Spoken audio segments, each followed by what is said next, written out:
Feelings lie buried that grace can restore. Touched by a loving heart, waken my kindness. Chords that were broken will vibrate once more. Rescue the perishing, care for the dying. Jesus is merciful, Jesus will save. Rescue the perishing, duty demands it. Strength for thy labor the Lord will provide. Back to the narrow way, patiently win them. Tell the poor wanderer a Savior has died. Rescue the perishing, care for the dying. Jesus is merciful, Jesus will save. Rescue the perishing, care for the dying. Jesus is merciful, Jesus will save.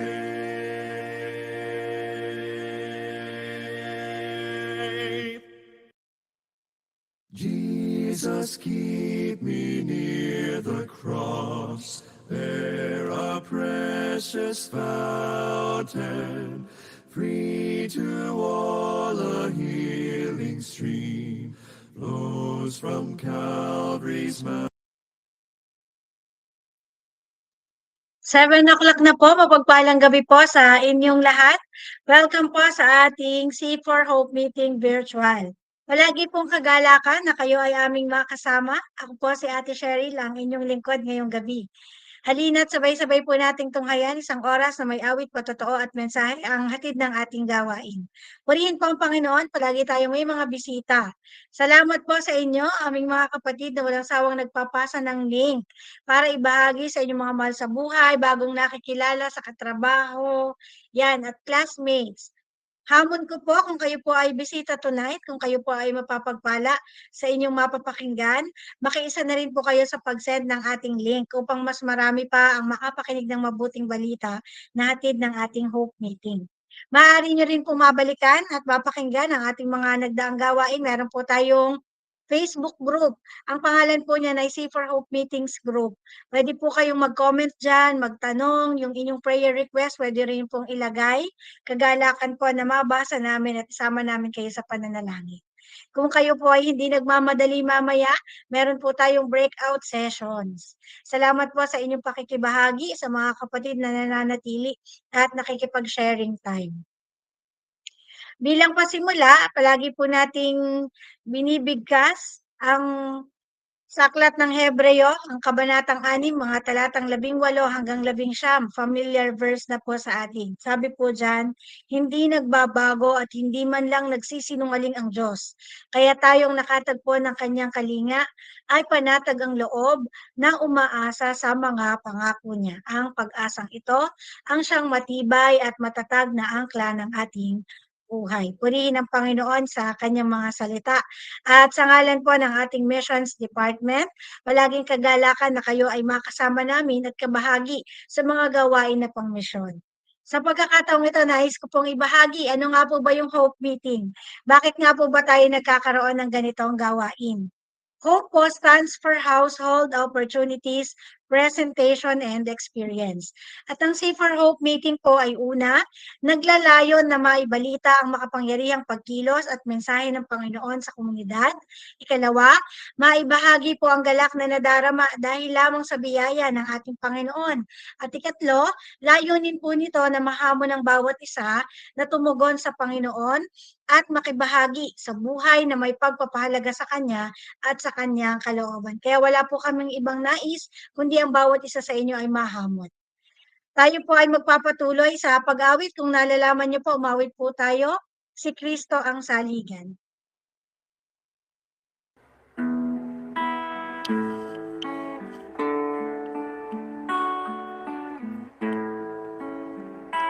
Ang saligang matibay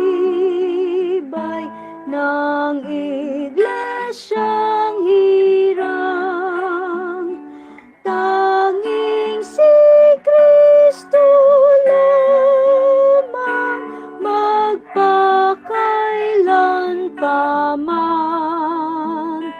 sasala hinugasan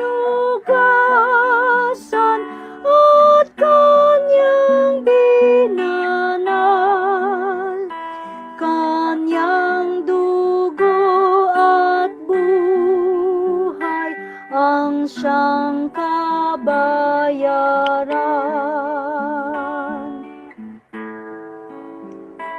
Ang iglesyang hinirang ay iisang tunay sa pag-asa at buhay sa Diyos nananangan. Pananampalataya'y tanging isa lamang, isa ang tutunguhan, langit na tahanan. Digma at kahirapan ang nararanasan ng iglesyang hinirang habang naghihintay. Kanyang kapahingahan nababanaagan matapos ang tagumpay, may kapayapaan.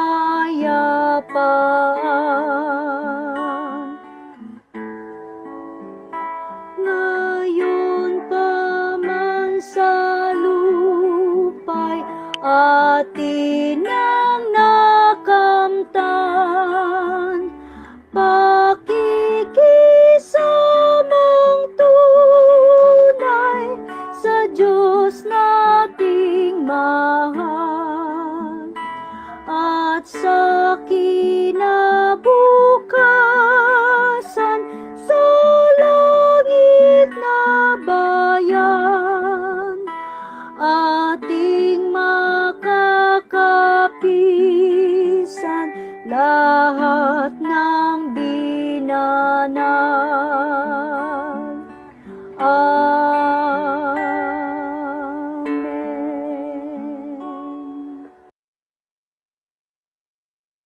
Amen. Salamat sa napakagandang mensahe ng awit. Tunay na si Kristo lamang ang ating saligan. Ngayon naman, makakapakinig po tayo ng patotoo mula sa isang kapatid kung paano niya naranasan ang pag-ibig at kabutihan ng ating Panginoon sa kanyang buhay kay Ate Dayan Herrasano at susundan ng handog na awit ni Ate Eloy Mendoza.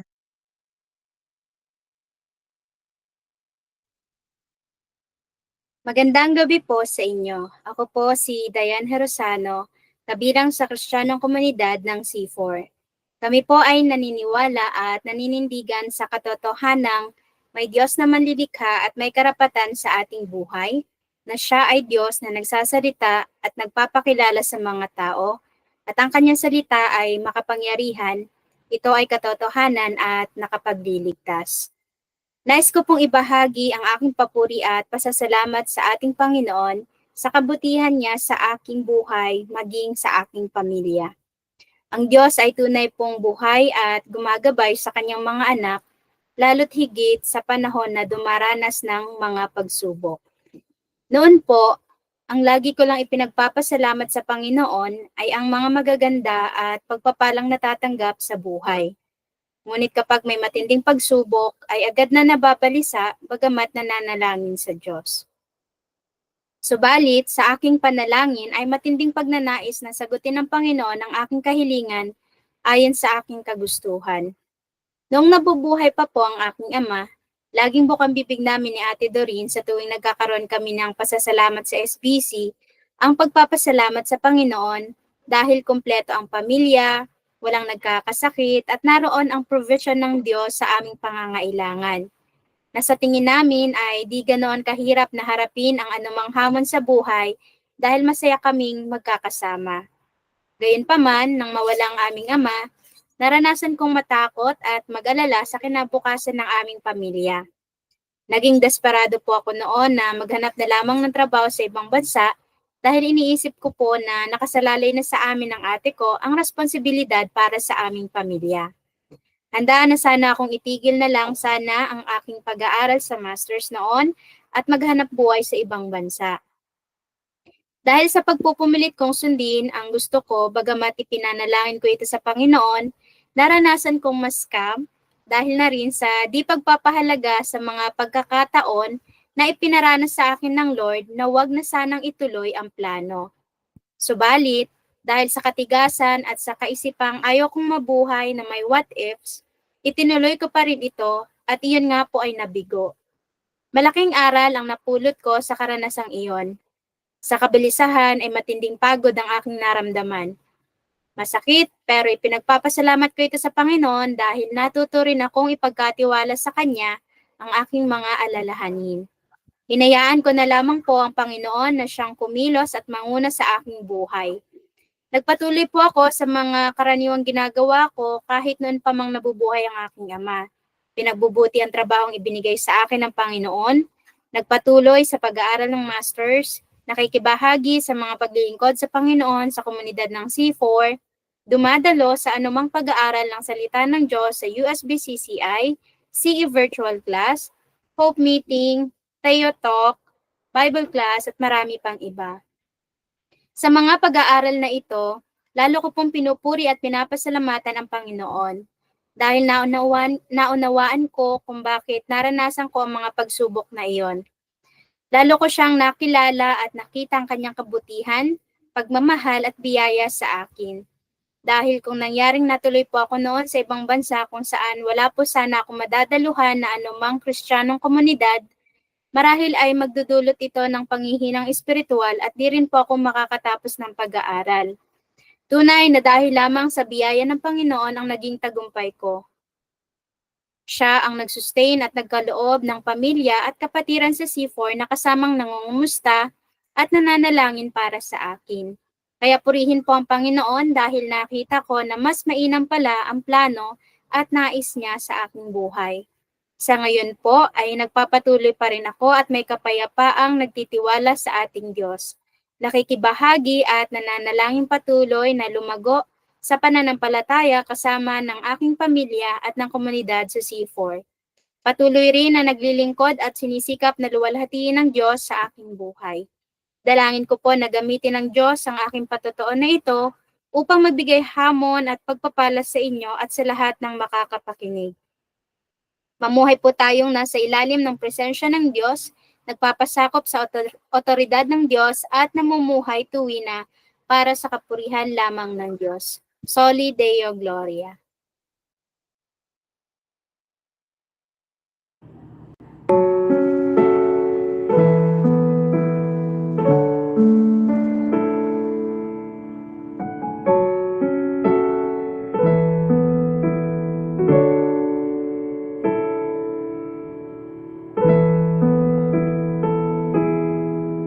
Sa Panginoong Jesus, ako magtitiwala sa biyaya at habag.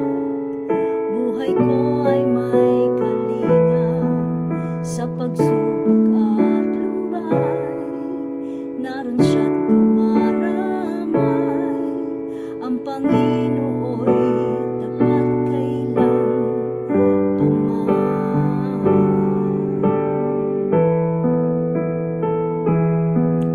Kung ika'y nanlalamig, wala kang malapitan, para bang ang daigdig sa iyo pinapasan. Lalahanin mo sana, minamahal ka niya, ang Panginoo'y tapat kailan paman.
Amen. Tunay na ang Panginoon ay tapat, magpakailan pa man. Maraming salamat sa ating mga kapatid, Ate Dayan, sa iyong buhay at patotoo. Tunay na nakakahamon, maging sa mensahe ng awit at sa napagandang pagkakaawit ni Ate Eloy.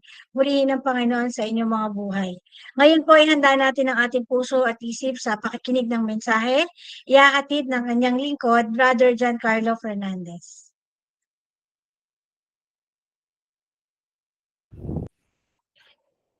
Magandang gabi po sa bawat isa. Tunay na nagpupuri po tayo sa Panginoon sa pagkakataon na ito na tayo po ay muling na makasama-sama para makinig, mahamon sa patotoo, sa awitin at sa mensahe po ng Panginoon. Sa pagkakataon pong ito, salamat sa mga kapatid po natin na nagbigay ng patotoo at gayon din sa awit. Tunay po yung sinabi ni Ate Dayan, yung isa po sa mga patotoo niya, ang pag-aalala po at yung naisin na masunod ang sarili ay nauuwi lagi sa kabiguan. Lalong-lalo na po kung yung ating pinupush ay hindi kalooban ng Diyos. Ano po? At higit sa lahat, merong magandang plano ang ating Diyos. Salamat Ate Dayan sa iyong patotoo. Tunay na ito po ay nakakahamon sa amin. Gayun din, salamat po sa mensahe na awit na binigay ni Ate Eloy. Tunay din po na ang biyaya at habag ng Diyos sa buhay ng tao ay sapat. Marami po tayo mga naisin at gusto, ngunit ang Diyos po ang mas may kontrol at tanging sa habag at biyaya niya lamang kung bakit po tayo nakakaraos at nagtatagumpay sa buhay. Kaya sa oras pong ito, tayo po ay dadako sa pag-aaral ng salita ng Panginoon, pero bago po yon, tayo po ay sama-samang manalangin at humingi ng gabay sa pag-aaral po natin ngayong gabi. Tayo po ay manalangin. Aming Diyos na makapangyarihan, salamat sa iyong habag at biyaya na patuloy niyo pong pinararanas sa amin sa kabila ng mga hamon na nararanasan sa mundong ito. May mga pag-aalala, may mga pagsubok, ngunit ikaw ay nananatiling tapat at ang kailangan po namin ay ang magtiwala sa iyo. Kaya humihingi po kami sa oras ng ito ng iyo pong gabay, ng iyong pagkilos ng banal na espiritu upang mensahe ay amin pong matutunan sa gabi na ito. Salamat Panginoon, sa inyo po namin ipinagkakatiwala ang lahat ng ito sa pangalan po ng aming Panginoong Hesus. Amen. Napakaganda ng original na pagkakalikha sa tao ayon sa wangis ng Panginoong Diyos. Sa simula pa lamang ay layunin na para sa kanila ang kumatawan at maglarawan sa kaluwalhatian ng Ama sa langit at mamahala sa iba pang nilikha. Subalit bumagsak sila sa kasalanan. Nang mangyari ito, ang relasyon sa Diyos, maging ang napakagandang kalagayan ay nasira. Siya ay naging masama, nahiwalay sa Diyos, at naging kakilakilabot sa halip na kapuri-puri. Kaya si Jesus ay walang hanggang Diyos, siya ay manlikha, buhay, at liwanag, at dapat nating makita ang labis na kahalagahan, kalwalhatian, at biyaya ng kanyang pagparito at pagkakatawang tao. Kaya patuloy po natin tinatalakay ang ating annual theme na kung saan ito po ang dito umiikot ang ating mga pag-aaral, the sovereign power of the Almighty at work in the community, all for His glory. At ang ating theme verse ay makikita sa awit 71:16. Pagkat ikaw, Panginoong Yahweh, malakas at makatwiran at makatuwiran, ihahayag ko sa madla, katangi ang iyo lamang. Ito po ang ating paalala sa ating annual theme and sa theme verse po natin ngayong taon. At para po sa September, atin pong tinatalakay the sovereign power of the Almighty, our source of joy and peace amidst adversity. Marami pong paraan ang tao para mapagtagumpayan o maibsan ang kanyang pinagdadaanan na mga pagsubok. at sa paraan ng mundo kahit pa ang paraan na ito ay hindi makadiyos. Para lang mapunan yung kanyang kalungkutan, maranasan yung saya na panandalian, maranasan yung kapayapaan, siya ay gumagawa sa sarili niyang desisyon na kung saan hindi kalooban ng Diyos. Ano-ano po yun? Mga kasalanan na kung saan ito po ang mas lalong magpapahirap sa kanyang kalalagayan. At opo, marami po ang ganito sa ating panahon. Hindi lamang po ito sa mga hindi mananampalataya. Kahit po sa mismong mga mananampalataya na ay ganito po ang mga klase ng pagtugon. At ngayong gabi, atin pong tignan, sapat ba ang Panginoong Hesus para magkaroon ng isang tunay na kagalakan at kapayapaan? Maraming nagbabaliwala sa Panginoong Hesus. Kilala siya, ngunit walang tunay na malalim na pagkakilala. Kilala sa pangalan, sa tawag, ngunit ano nga ba ang maaaring maitulong ng Panginoong Hesus sa akin at sa iyong buhay? Tunay ba na sa Kanya natin mararanasan ang kagalakan at kapayapaan? Ngayon pong gabi, nais ko pong ibahagi sa inyo ang paalala ng salita ng Panginoon, the glory and message of the incarnate Word, profound truths of the deity and incarnation of Christ. Ang pagkakatawang tao at pagparito ng Panginoong Hesus ay dakilang katotohanan na lubhang napakahalaga at maluwalhati. Nakalulungkot po na marami sa ating panahon ang hindi pinapansin at lubos na tinatanggap ito. Kahit pa sa mga nagsasabing sila ay Kristiyano. Hindi ito lubos na inuunawa at hindi malalim na pinapahalagahan. Ito ay dakila, sentro at pundasyong aral sapagkat ang kagandahang loob at katotohanan ay dito nagsimulang lubos.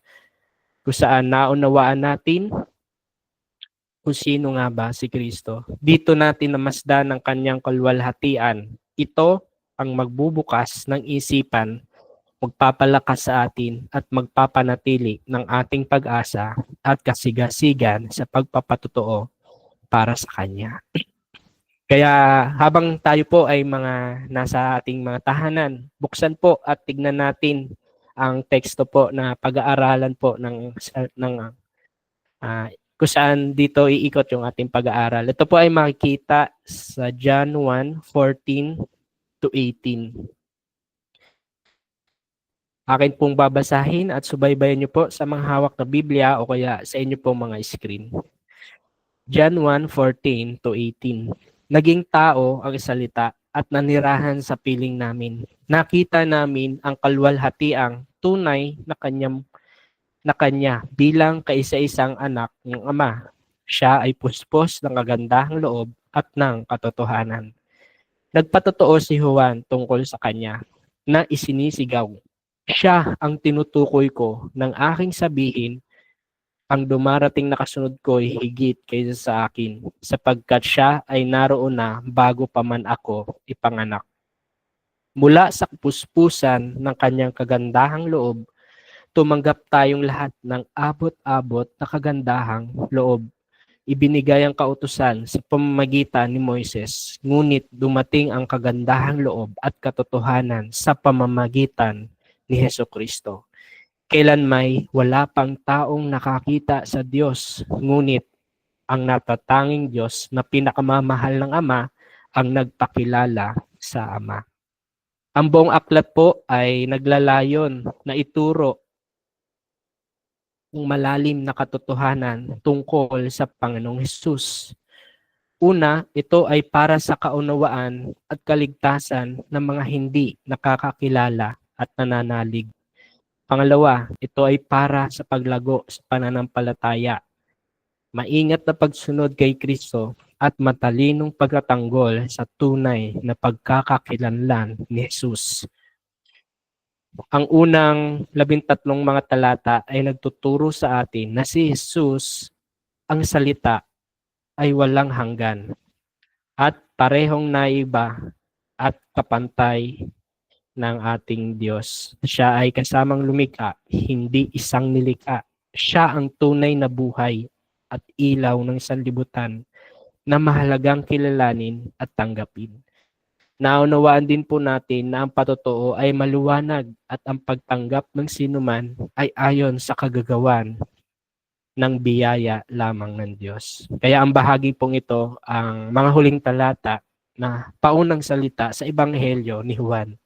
Dito ay makikita at ipapaunawa sa atin ang kapuspusan ng biyaya at katotohanan kay Jesucristo. Ang pagkaunawa dito ay magpapaunlad sa ating pagpapahalaga at paglilingkod sa Panginoon.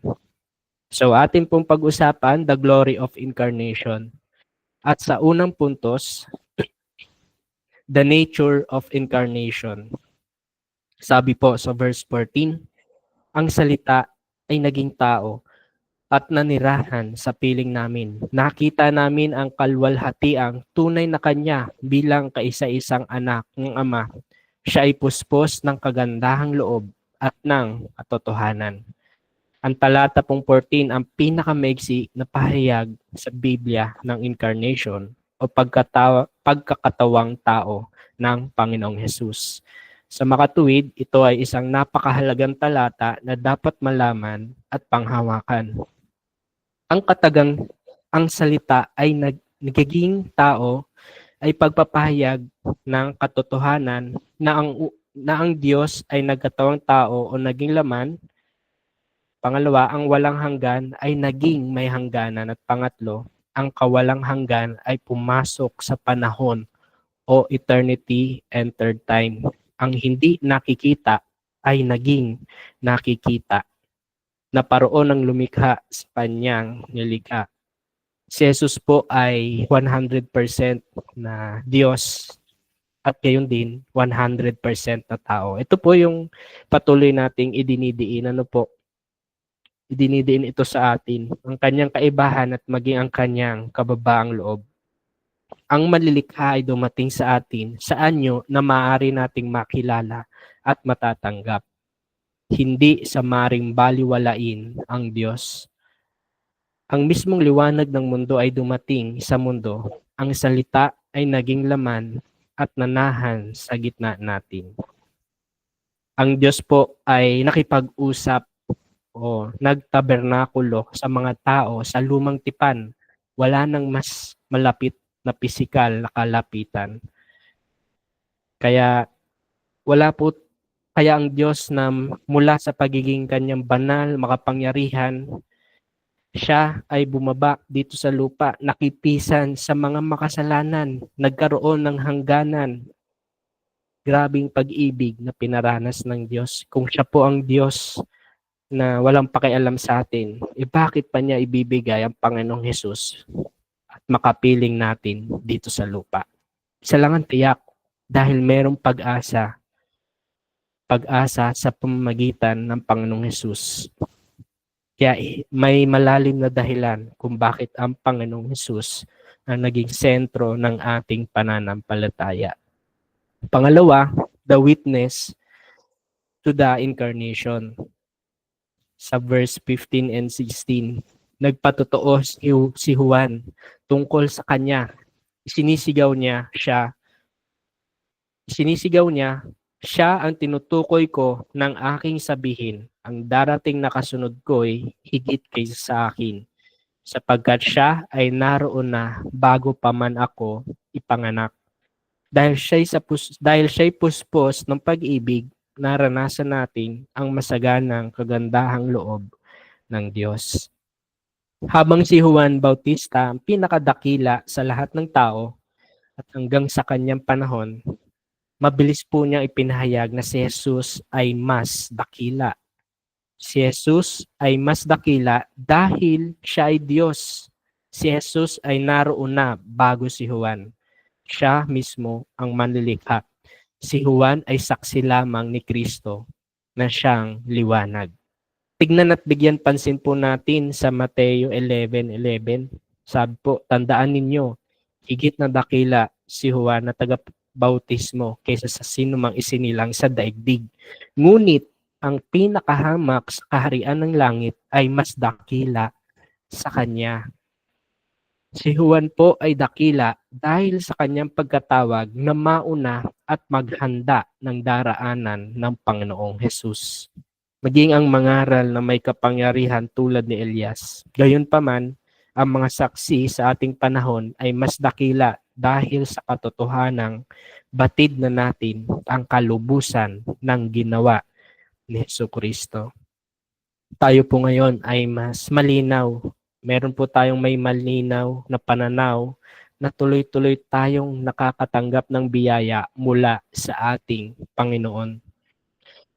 Ang kadakilaan sa harap ng Diyos ay hindi kailanman naging dahil sa personal na merito o sariling kagagawan, kundi dahil lamang sa Panginoong Hesus na naparito taglay ang umaapaw na biyaya at katotohanan. Walang kinalaman ito sa ating sariling galing o mga sariling husay kung bakit po tayo naligtas. Hindi po tayo makalapit sa Diyos dahil ang Diyos ay banal. Tayo po ay makasalanan. Pero Diyos ang gumawa ng paraan para mapalapit sa atin ang kaligtasan sa pamamagitan ng ating Panginoong Hesus. Kaya kung ang pinanghahawakan po nating prinsipyo o kaya kaisipan na kailangan kong maging mabait para ako po ay maligtas, hindi po ito ang tinuturo ng Biblia.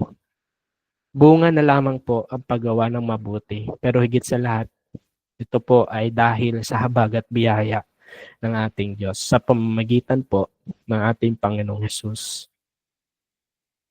At pangatlo, the impact of the incarnation. Dumating ang kautusan sa amin sa pamamagitan ni Moises, ngunit sa pamamagitan naman ni Jesucristo ay dumating ang kagandahang loob at katotohanan. Kailanmay wala pang taong nakakita sa Diyos, ngunit siya ay pinakilala ng kaisa-isang Diyos na lubos na minamahal ng Ama. Sabi po sa verse 17 and 18. Ang kahalagahan para sa atin ng pagkakatawang tao at ng kalwalhatian ni Kristo ay ito. Dahil sa Kanya, nalaman at naunawaan natin ang biyaya at katotohanan.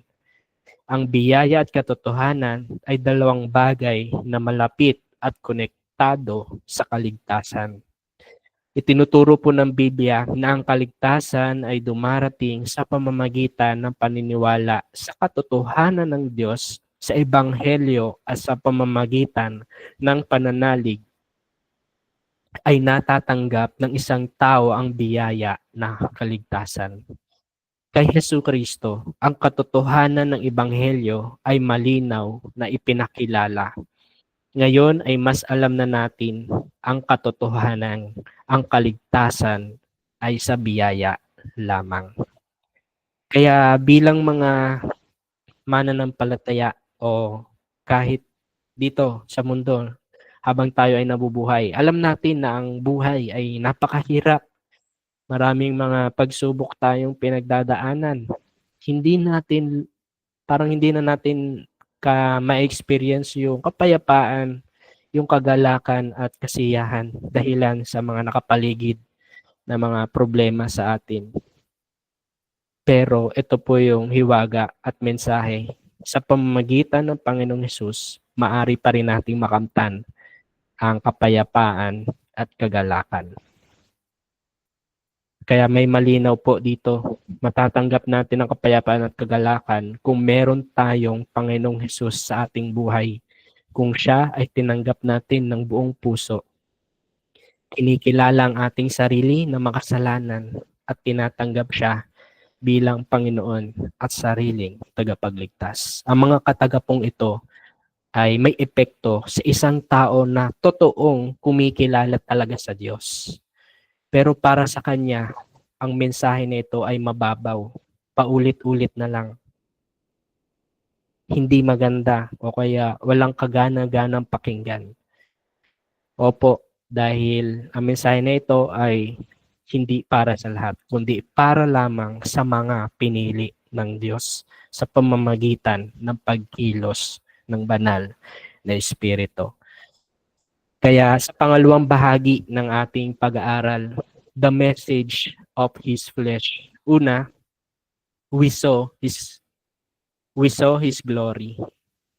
Ang pagsasabing nakita namin ang kanyang kaluwalhatian ay para na rin pagsasabi na nakita namin si Jesus na likas na maluwalhati.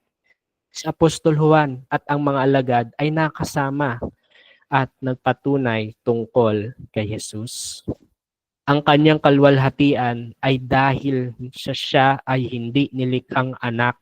Si Jesus ay walang hanggang bugtong na anak ng Ama, isa sa mga persona sa Trinidad. Kaya bilang Diyos mismo, siya ang liwanag ng mundo. Bilang banal, siya ay tunay na maluwalhati. Kaya bakit tayo natatakot o nagdududa na tanggapin ang Panginoong Hesus sa ating mga buhay? Siya na mismo ang liwanag ng mundo. Bilang banal, siya ang tunay na maluwalhati. Kaya ba talagang higitan ng mga material dito sa mundo si Jesus? Kaya ka ba talagang bigyan ng kasiyahan ng mundong ito kumpara kay Jesus? Kaya ka ba niyang bigyan ng kagalakan ng mundong ito kumpara kay Jesus? Si Jesus ay higit sa mga narito sa mundo. Si Jesus ang bukod at natatanging solusyon sa ating mga nararanasang pagsubok kung siya ay ating tatanggapin. Kaya ang tunay na kagalakan at kapayapaan ay wala naman talaga sa mundong ito. Opo, gusto nating yumaman. Gusto nating gumaling sa mga sakit. Gusto nating matupad yung ating mga panalangin. Pero may malinaw po na mensahe ngayong gabi. Higit pa dito, merong Panginoong Hesus na siya dapat nating tinanggap at siya ang dapat nating kinikilala bago pa yung mga ganitong mga makamundo na hangarin. Kasi kapag meron na tayong Panginoong Hesus sa buhay natin, hindi na tayo maghahangad ng mga bagay na ito. Opo, gusto natin, pero iaasa na lang natin sa Diyos. Kung kalooban niya na ibigay, salamat sa Panginoon. Ngunit kung hindi, salamat pa rin sa Panginoon. Dahil ito ang makakabuti para sa akin. Kaya bakit wala ako ng ganitong mga makamundo na pangangailangan? Pangalawa, we receive grace and truth. Dahil, sabi po sa verse 16, dahil siya'y puspos ng pag-ibig, tayong lahat ay tumanggap mula sa kanyang abot-abot na kaloob. Sa lumang tipan, may biyayang natanggap dahil sa kautusan na nagsasabi ng matuwid, gumagabay tungo sa kaayusan at nagpapakilala ng kasalanan at kamalian. Si Yahweh ay nagdaan sa harapan ni Moises at sinabi niya, akong si Yahweh ay mahabagin at mapagmahal. Hindi ako madaling magalit, patuloy kong pinadarama ang aking pag-ibig at ako'y nananatiling tapat. Sabi po sa Exodo 34 verse 6. Sa bagong tipan, sa pamamagitan ng Panginoong Hesus, dumating po ang labis-labis na kagandahang loob at katotohanan, ang nakapagliligtas ng biyaya. Siya ang naglinaw ng kalooban ng Ama at siya ang katuparan ng pangako at planong kaligtasan. Kung selfish po ang Diyos, wala na po tayong pag-asa. Bakit pa merong kaligtasan?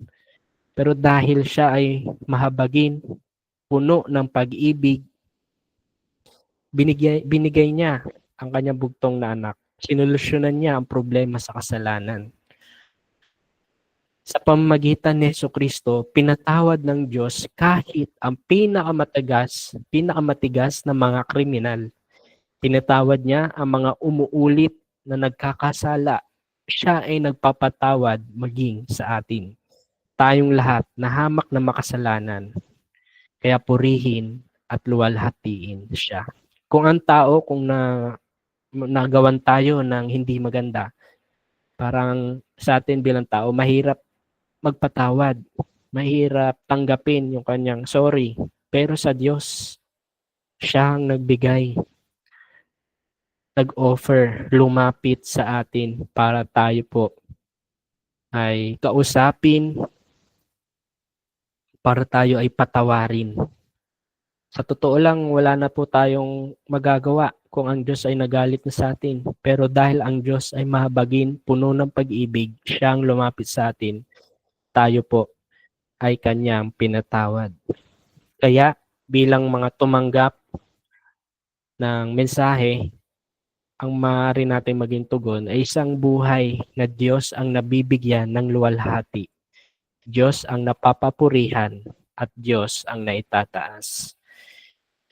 Sabi po sa pangatlo, we have seen the fullness of revelation. Ang Diyos ay espiritu, hindi pisikal na katawan.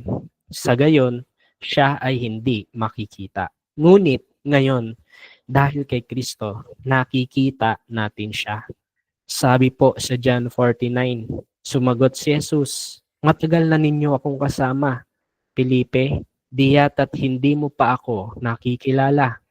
Ang nakakakita sa akin ay nakakita na sa Ama. Bakit mo sinasabing ipakita mo sa amin ang Ama? Ipinakilala at ipinahayag ni Jesus ang Ama. Nagawa niya ito sa pamamagitan ng pagkakatawang tao at pagbabagong anyo. Gayon din ng pagpapapako sa krus at pagkabuhay na mag-uli. Ang salita po ay nagkatawang tao at tumira sa piling natin upang malaman natin ang lubos na katotohanan at biyaya ng Diyos. Walang itinago ang Diyos. Inihayag niya ng buo sa pamamagitan ng ating Panginoong Hesus. Siya ay naparito sa mundo, nakasama ng mga makasalanan, nahirapan, nauhaw, nagutom. Ngunit dahil siya ay Diyos, napagtagumpayan niya ito. Kaya hindi sinikreto ito ng ating Diyos sa atin. Inihayag niya ng buo, walang itinatago. Kaya nasa atin na lang po talaga yung magiging tugon. Kung paniniwalaan natin, tatanggapin natin ang mensahe na ito. Kaya bilang application po sa ating pag-aaral ngayong gabi, una, pahalagahan at palaging pagbulayan ang dakikang katotohanan ng pagparito at pagkakatawan tao ng Panginoong Hesukristo. Ito ay magpapalalim ng ating pananampalataya, paninindigan at pag-asa. Pangalawa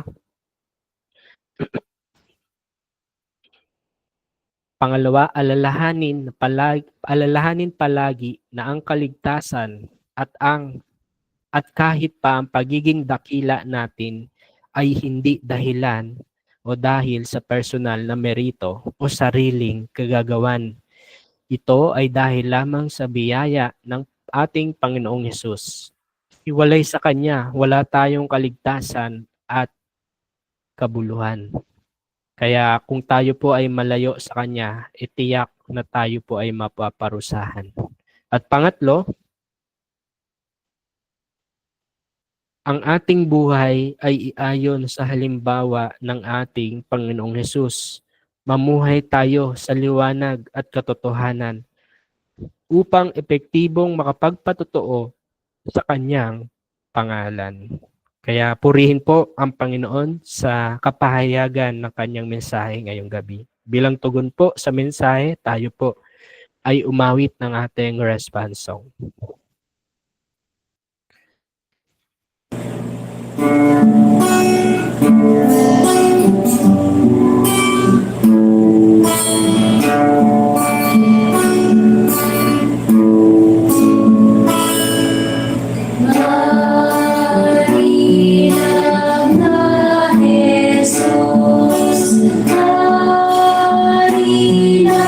Sino ko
tayo po ay sama-samang manalangin bilang tugon po sa mensahe.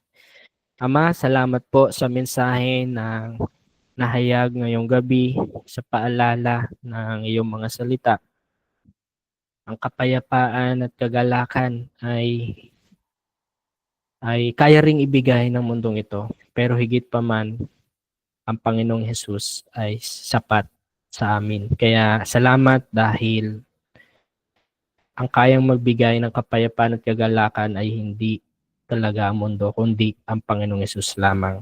Kaya sa aming mga buhay, tulungan niyo po kami na tanggapin ang mensaheng ito, pahalagahan, at kung yung kalooban ay mas kilalanin, palalimin ang pagkakilala namin sa aming Panginoong Hesus. Dahil ang kanyang pagparito sa lupa ay hindi